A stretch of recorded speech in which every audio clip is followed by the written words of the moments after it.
નમસ્કાર. આજે હું જ્યારે આવતો હતો ત્યારે એક કપલ મારી પાછળ હતું. એટલે ભાઈ એવું બોલ્યા કે તું ગાડી શીખી જાને, તો હું ન હોતો તું આવી શકે. એટલે મેં પાછળ જોયું તો બેન હસવા માંડ્યા. બેનનો શું જવાબ એ ખબર નહોતી, પણ શીખવાનું કામ જીવનના અંત સુધી ચાલતું હોય છે.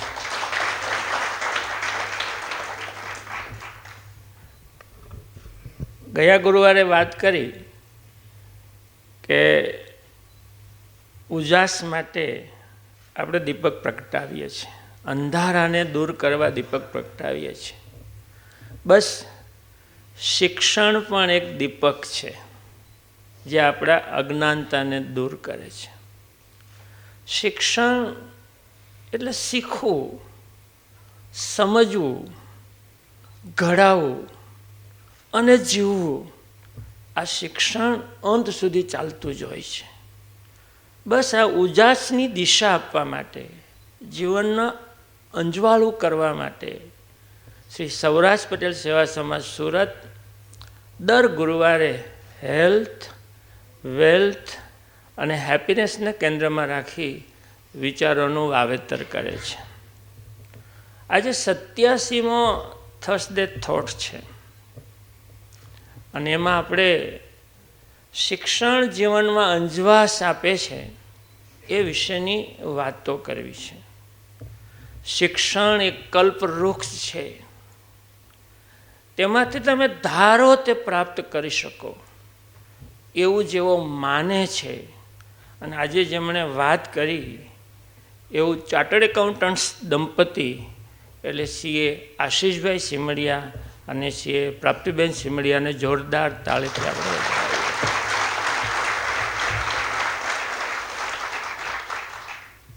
ભાવેશભાઈએ વાત કરી પ્રાપ્તિની, એટલે આશીષભાઈને હું એવું કહી શકું કે માતા પિતાની આશીષ છે તમારા ઉપર અને એટલે જ સફળતાની પ્રાપ્તિ થઈ છે. આ આશીષ અને સફળતાની પ્રાપ્તિ એ બે વચ્ચે જો કંઈ હોય તો એ શ્રેષ્ઠ કારકિર્દી ચાર્ટર્ડ એકાઉન્ટન્ટનો અભ્યાસ છે, એટલે પ્રાપ્તિ થઈ છે. આ સામાન્ય વાત નથી. જો બંને CA ન હોત તો કદાચ કપલ પણ ન હોત, અને આ કપલ હોત ને તો આટલી ઉન્નતિ પણ ન હોત. આ બહુ મોટી વાત છે. જોરદાર તાળીથી અમને બધા બહુ સરસ વાત છે. શિક્ષણ શું છે, શિક્ષણ આપણને શું આપે, એની બંને વક્તાઓએ ખૂબ વાત કરી. આમ તો સુરેન્દ્રનગરની એના પપ્પાની કર્મભૂમિ કીધી, પણ મૂળ ઊંટવડ ગામના એ આશીષભાઈનો પરિવાર. સુરતમાં છોકરાઓને CA કરવું હોય તો બીજા પ્રાંતમાંથી પણ આવે છે અને સૌરાષ્ટ્રમાંથી પણ આવે છે. એક વખત એવું હતું કે અમદાવાદ જોતા અને મુંબઈ ખાસ કરીને જતા. હવે CA જો હબ બન્યું હોય તો આ CA આશીષભાઈ અને પ્રાપ્તિબેનને કારણે આપણા છોકરાઓ ખૂબ CA કરી રહ્યા છે. અમને જોરદાર તાળીઓ. ખૂબ મહત્ત્વની વાત કરી. આપણે જો એના વિશે વધુ વાત કરશું. પણ આજે બીજા મહેમાન સંજયભાઈ મનસુખભાઈ મેશિયા, એનું ગામ આમ તો ચિત્તલ. મેં કાલે સંજયભાઈને ફોન કર્યો, સૌજીભાઈ, મેં તો તમે સવારે વહેલા ઉઠી જાઓ છો ને? મને કે ઉઠતો નથી, જાગું છું. બહુ મોટી વાત છે, બહુ મોટી વાત તમે કરી કે ઉઠવાની વાત સાહેબ છોડો, જાગવાનું હોય. પણ મારે તમને કહેવું છે એના શબ્દો ઉપરથી, સવારે જેને પલંગમાંથી 2-3 વખત ઉઠાડવા પડે અને ઉઠા કહેવાય, અને જાતે જબકારો થાય ને બેઠા થઈ જાય અને જાગ્યા કહેવાય. જાગવાનું હોય, યાદ રાખજો. હવે કોઈ ક્યારે આપણે ઉઠો એમ ન કહેવા જોઈએ. ઉઠવો નહીં, આપણે જાગવાનું છે. એટલે ઉઠવા ને જાગવામાં એટલો ફરક છે. આ તમે બહુ મોટો વિચાર સંજયભાઈ આપ્યો છે. આમ તો સંજયભાઈ હમણાં દિવાળી પછી દાતા ટ્રસ્ટી માટેની આપણી આશાઓ હોય કે નવા બનશે, તો આજે સંજયભાઈ અને આશાબેન આજે આપણી આશા પૂરી કરી છે. બે કપલને જોરદાર તાળીથી વધાવીએ. આજે આપણા ત્રીજા મહેમાન, મને એવું લાગે છે કે આજે જે વિચાર અપાયો અને આપવાના છીએ એનું કેન્દ્ર હોય ને શ્રેષ્ઠ ઉદાહરણ હોય તો એ બિચરુ શરણ ગુપ્તા છે. એમને જોરદાર તાળીથી વધાવીએ.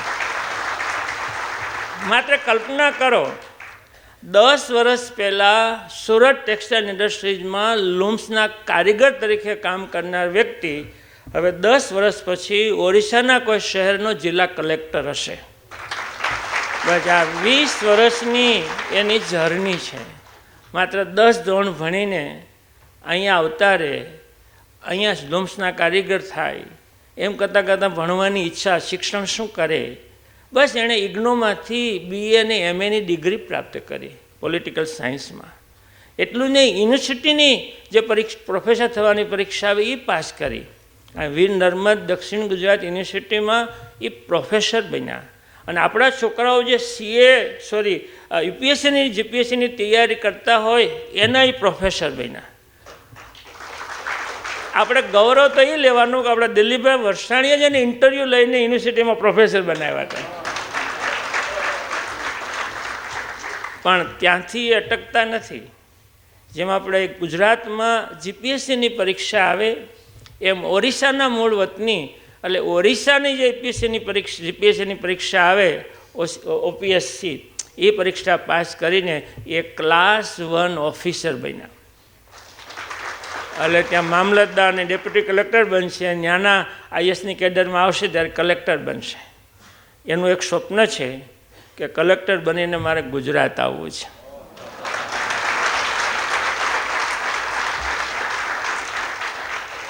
હવે સમજાણું શિક્ષણની કેટલી તાકાત છે. આ તાકાત છે. આ તાકાતને બધાએ સમજવાની જરૂર છે. ભણવાની કોઈ ઉંમર નથી, શીખવાની કંઈ ઉંમર નથી, અને કલ્પવૃક્ષ છે. તમે ધારો તે બની શકો, ધારો તે બની શકો. એવા આજના આપણા મહેમાન છે. ગત વિચાર હાર્દિકભાઈ બહુ સરસ રજૂ કર્યો. ઉર્જા, શુભેચ્છા સકારાત્મક ઉર્જા પૂરી પાડે છે. માત્ર ઉર્જાથી કાંઈ ન થાય. આપણી ગાડીમાં પેટ્રોલ છે ને એ ઉર્જા છે. તમે ડ્રાઈવર સીટ પર બેસી પણ જાઓ તો ઉર્જા રેડી છે, પણ ક્યાં જવું છે ખબર ન હોય તો, કયા રસ્તે ચલાવી ખબર ન હોય તો, કાચ બરાબર સાફ ન હોય તો, રાત્રિ હોય અને લાઇટ ચાલુ ન થતી હોય તો, ઉર્જા હોય પણ આ બધું જે છે ને એ શિક્ષણ છે, એ અંજવાસ છે. તો તમારી જિંદગીની ગાડી આગળ ચાલે. આ શિક્ષણનું આટલું બધું મહત્ત્વ છે એ તમે સમજી ગયા છો. ગયા વખતે બહુ સરસ વાત થઈ હતી કે આપણે શુભકામના અને આશીર્વાદ આપીએ એની એક ઉર્જા મળતી હોય છે, સકારાત્મક ઉર્જા મળતી હોય છે. મેં આખા બ્રહ્માંડની વાત કરીને એની ચેતના આપણા મનમાં છે એ વાત કરેલી, પણ મારે એક વાત કહેવાની રહી ગયેલી હતી અને મને આટલા વર્ષે સમજાણું. તમને બધા કદાચ સમજાયું હોય કે ન સમજાયું હોય. આપણે બહુ કહીએ છીએ કે આ શરીર 5 મહાભૂતનું છે, 5 તત્વો છે. એ તત્વને નામની પણ ખબર છે: પૃથ્વી, જળ, વાયુ, અગ્નિ, અને 5મું તત્વ છે આકાશ. આ 4 તત્વ તો સમજાણા. આકાશનું તત્વ એટલે શું, જે આપણા શરીરમાં ક્યાં છે? આજે એ પણ સમજવું જોઈએ કે આ 5મું તત્વ આકાશ છે ને, બ્રહ્માંડની ચેતના, એ આપણા મનમાં રહેલી ચેતના છે. માના ગર્ભમાં 2-5 મહિનાનો થાય બાળક ત્યારે ચેતના પ્રવેશે છે ને, ત્યારે ફરકે છે, એ જીવ આવે છે. આ જે ચેતના આવે છે એ આકાશ તત્વ છે. અને જ્યારે માણસ મૃત્યુ પામે છે ને ત્યારે 5મું આ તત્વ આકાશ તત્વ નીકળી જાય છે, આપણે જોઈ નથી શકતા. અને પછી બાકીના 4 તત્વને આપણે અગ્નિ સંસ્કાર કરી દઈએ છીએ. આ સમજવાનું છે. આ 5મું તત્વ એ ચેતના છે. બસ આ ચેતનાને પ્રગટાવીને બહાર ઉર્જા લાવવી, ઉજાસ લાવવો, એ શિક્ષણ છે, એ ઘડતર છે, એ કેળવણી છે. અને એટલે આજે શિક્ષણની વાત કરીએ છીએ. અહીંયા ઉપસ્થિત તમામ ટ્રસ્ટીઓ, સૌજીભાઈ, ભાઈ શ્રી ભવાનભાઈ, મનુભાઈ સહિત અહીંયા બેઠેલા તમામ ટ્રસ્ટીઓ, બસ આપ સર્વે અને તમને બધાને જગાડનાર એ ચેતના, એ હૃદયમાં રહેલા પરમાત્માને હું વંદન કરું છું. અમે 2 દિવસ પહેલાં અમદાવાદથી ગઈકાલે ટ્રેનમાં બેસીને ભાવેશભાઈ આવતા હતા. એટલે અમે બેઠા હતા કમ્પાર્ટમેન્ટમાં. અહીંયા એક કપલ હતું. એની દીકરી મારી વ્યાજ છે ને હયાતી એવડી જ, એક્ઝેક્ટ 4 વર્ષની, અને એટલું બોલતી હતી, એના મમ્મી યાર એટલું ઝઘડતી હતી, અને એટલું સરસ છોકરી દોડાદોડી કરતી હતી. એટલે જયશ્રી કે આપણી હયાતી જેવી છે, અને એક્ઝેક્ટ હયાતી જેવી લાગે. પણ જુદું શું હતું ખબર? મારી હયાતી ગુજરાતીમાં બોલતી હતી, એ દીકરી ઇંગ્લિશમાં બોલતી હતી. હવે યાદ રાખજો, જે સરખું છે ને એ કુદરતી છે, અને જુદું છે ને એ શિક્ષણ છે. આપણે બધા સરખા છીએ. આપણામાં જે સરખું છે ને, શરીર, બોલવું, ચાલવું સરખું છે એ કુદરતી છે, પણ આપણે જુદા જુદા દેખાય છે ને એ શિક્ષણ છે. આ ભાવેશભાઈ, હાર્દિકભાઈ કે પ્રિયા એ સરખા જ છે, પણ એક CA છે, એક આર્કિટેક્ટ છે, એક ફાર્મા છે. એ જુદું છે ને એ શિક્ષણ છે. બસ આ જુદો માણસને શિક્ષણ જ પાડે છે.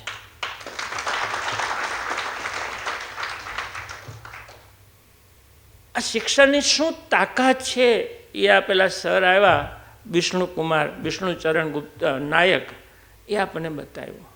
પણ શિક્ષણની શું તાકાત છે ને એનું શ્રેષ્ઠ ઉદાહરણ એક આપણી પાસે છે, એ મારે તમને કહેવું છે. શિવભાઈ, અમરેલીની બાજુમાં એક ગામ છે, નાનકડું ગામ છે. એક ગામમાં એક પણ મકાન દેશી નળિયાવાળું નથી, બધા મકાન RCCના છે. એ નાનકડા ગામમાં 150 વ્યક્તિ ડબલ ગ્રેજ્યુએટ છે.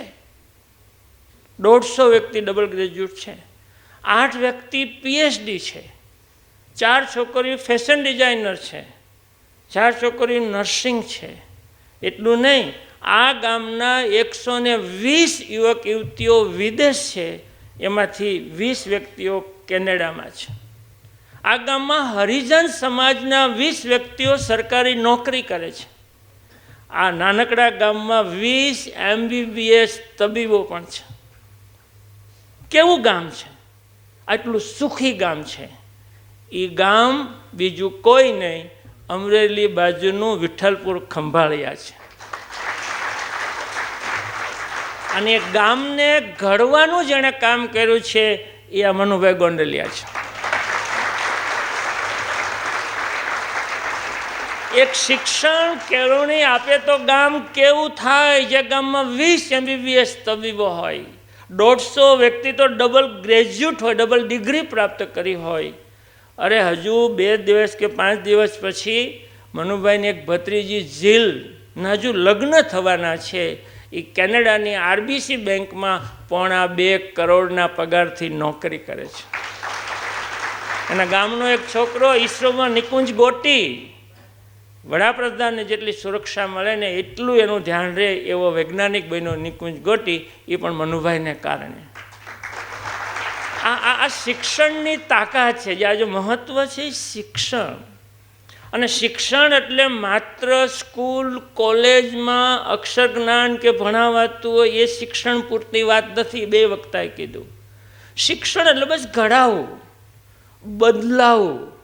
માણસ જિંદગીભર નવું નવું શીખતો જાય છે અને બદલાતો જાય છે. બસ સતત બદલાવું એ જીવન છે, એ શિક્ષણ છે.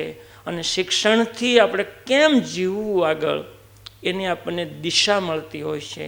એટલે શિક્ષણ ઉજાસ આપે છે. અને એના માટે વિચાર કેવો હોય તો બહુ સરસ કહી શકાય ને બહુ સામાન્ય. આમ તો અટાણ સુધી આપણે તો હોસ્ટેલ બનાવતા હતા, જમનાબા વિદ્યાર્થી ભવન ને કિરણ મહિલા ભવન. પણ બસ વાતું કરતાં કરતાં ભાવેશભાઈ કે હાર્દિકભાઈ કહી દીધું કે આ તો ભાઈ યુનિવર્સિટી છે, યુનિવર્સિટી ઓફ થોટ્સ છે. પણ આજે ખબર પડી ભાવેશભાઈ, પ્રાપ્તિબેન કીધું આ તો ત્રિવેણી સંગમ હોત છે. બોલો. અને હાલો વડાપ્રધાન બનવા કેટલી મહેનત કરવી પડે. આજે હું વડાપ્રધાને બની ગયો. બોલો. એટલે આ વિચાર સામાન્ય છે પણ તાકાત છે, એવું બંને વક્તાનું કહેવાનું હતું. અને એટલે આજના ગુરુવારનો 87મો વિચાર આપવો હોય તો એટલો જ આપી શકાય. શિક્ષણ જીવનમાં ઉજાસ આપે છે, જે ઉન્નતિ માટેની દિશા પૂરી પાડે છે. બસ આટલું જ યાદ રાખશો. અને શિક્ષણ એટલે માત્ર પાઠ્યપુસ્તક એવું ન સમજતા, દરરોજ શીખવાનું હોય એ શિક્ષણ. આપણે ઘડાઈએ છીએ, બદલાઈએ છીએ, વિચારીએ છીએ, નવું કરીએ છીએ, આગળ વધીએ છીએ, અને એના માટે જ્યાં જ્યાં સોર્સથી આપણે પ્રાપ્ત કરીએ છીએ એ શિક્ષણ. ટીચ એટલે ભણાવે, અને વિદ્યાર્થી ભણે. એ જે પ્રક્રિયામાં વિદ્યાર્થી પાસે જે સત્વ આવે છે, જે જ્ઞાન આવે છે, એ એજ્યુકેશન, એ શિક્ષણ. અને શિક્ષણ જીવનમાં ઉજાસ આપે છે, જેનાથી ઉન્નતિ કરવા માટેની દિશા મળે છે. ગાડી ક્યાં લઈ જવી અંજવાળવું પડે છે, આપણે લઈ જઈએ છીએ. પણ કેળવણી શું કરે? જે મનુભાઈએ એના ગામડામાં કર્યું. ખાલી શિક્ષણ નહીં. મેં છે ને એક વખત વિચાર આપેલો આશીષભાઈ અહીંયા જ, કે જ્ઞાન કરતાં વર્તન મહત્ત્વનું છે. એટલા માટે 2 CA થયા હોય તો 2 CAની પ્રેક્ટિસ અલગ અલગ જ હોય. 2 ડૉક્ટર એક સરખું જ્ઞાન લીધું પણ બેયની પ્રેક્ટિસ અલગ અલગ હોય, કોઈની વધારે હોય, કોઈની ન પણ હોય. એટલે શિક્ષણ મેળવ્યા પછી તમારું વર્તન, તમારો વ્યવહાર તમને પ્રગતિ અથવા સફળતા અપાવતા હોય છે. એ વાત પણ સાચી, એ વાત પણ સાચી. એટલે માત્ર શિક્ષણની સાથે કેળવણી, જે આખા ગામને કેળવવાનું કામ મનુભાઈ કર્યું છે. એટલે એના પરથી વિચાર એમ આપી શકાય, કે શિક્ષણ અને કેળવણી એ 2 આંખો છે, જે જોવાનું અને જીવવાની દ્રષ્ટિ આપે છે. શિક્ષણ અને કેળવણી 2 આંખો છે, જે જોવાનું અને જીવવાની દ્રષ્ટિ આપે છે. મનુભાઈ, તમે દ્રષ્ટિ આપવાનું ગામને કામ કર્યું છે. અને અનુભવ પણ સાથે જોઈએ. માત્ર ડિગ્રી નહીં, ડૉક્ટર તરીકે ખાલી ભણ્યા હોય તો ઓપરેશન ના કરી શકે. એણે ઘણો બધો અનુભવ કરવો પડે. અને આમ પણ અનુભવ માણસને ઘડવાનું કામ કરે છે. એ પણ એજ્યુકેશન છે. પાઠ શીખો, કંઈ ને લેસન, પાઠ ભણાવ્યા, એ શીખવાનું જ છે ને, એ એજ્યુકેશન જ છે. અનુભવ માટે ગયા વખતે કૌશિક ચિતલિયા આવ્યા હતા. એણે અનુભવથી ઘડાઈને માણસ અહીંયા સુધી પહોંચ્યો. એટલે એ પણ કહી શકાય કે શિક્ષણ અને અનુભવ એ બહુ મોટી તાકાત છે, જેનાથી તમે ઈચ્છો તે પ્રાપ્ત કરી શકો. અને જ્યારે મેં ફોન કર્યો આશીષભાઈને, ત્યારે એણે વાતમાં સાહેબ તમે એક બહુ શબ્દ સરસ કીધો હતો ને, ત્રીજો થોટ્સ મારે એ આપવો છે કે નવું શીખવાનો નશો ચડે ને તો જીવનમાં ચમત્કાર થાય. આ તમારા કીધેલા શબ્દો છે. નવું શીખવાનો નશો ચડે તો જીવનમાં ચમત્કાર થાય. બસ જીવનમાં નવું શીખતા રહીએ. દરરોજ નવું શીખવું પડે કે મારે શું વર્તન કરવું. દરરોજ નવું શીખવું પડે કે હવે મારે કેવું જીવવું. દરરોજ નવું શીખવું પડે કે મારે હવે શું મારા આરોગ્ય માટે કરવું. દરરોજ આ ખાવ તો આમ થાય ને આ ખાવ તો આમ થાય, શીખીએ છીએ ને. એટલે દરરોજ નવું આપણે શીખીએ છીએ. બસ આ શિક્ષણ આપણા બધાના જીવનમાં ખૂબ ઉજાસ આપે અને ઉન્નતિના માર્ગો બધાને દેખાય. અને ચાલો નવા શીખવાનો આપણે નશો ચડાવીએ અને જીવનમાં પ્રગતિ કરીએ. Thank you very much.